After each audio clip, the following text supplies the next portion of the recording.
যারা বয়স কম, ইয়াং, যারা এখনও সুস্থ আছে, অনিয়মও করে কিন্তু রুগী হয়নি, ওদের ভিতরে খুব একটা মানে দেখা যায় যে ওরা মনে করে যে এভাবে চললেই মনে হয় ঠিক আছে, আমি তো এভাবে চলে রুগী হচ্ছি না, সো সে মনে করে সে রাইট।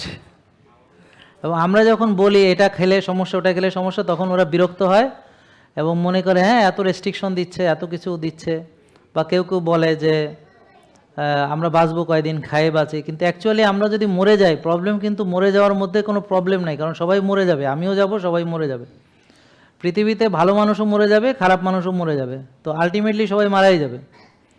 তা এই কারণে মরে যাব বা বেঁচে থাকবো বিষয়টা এরকম না। বিষয়টা হলো আমি কি সুন্দর একটা জীবন আমি যাপন করব, নাকি রোগে শোকে কষ্ট পেয়ে ওষুধে, তারপর ইনসুলিনে, তারপর হচ্ছে কিডনি সমস্যা, লিভার সমস্যা, কষ্ট, ক্যান্সারের ব্যথা, এগুলোতে সাফার করতেছে কিন্তু মারা যাচ্ছে না।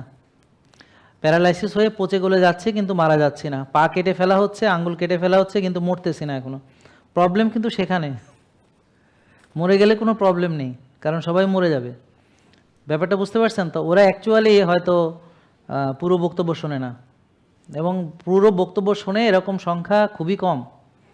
তা আপনাদেরকে অনুরোধ করব, আপনারা কাইন্ডলি একটা ভিডিও আলোচনা প্রথম থেকে শেষ পর্যন্ত একটা দেখেন, একটা 5-10 বার দেখেন, দেখে এটাকে আত্মস্থ করার চেষ্টা করেন, পরে আরেকটা দেখেন। এইভাবে আমার ভিডিও আছে বহু। আপনি কি জানেন যে আমাদের ইউটিউবে হাজার হাজার ভিডিও আছে, জানেন এটা আপনারা? তা এগুলো হচ্ছে আপনাদের শেখার জন্যে।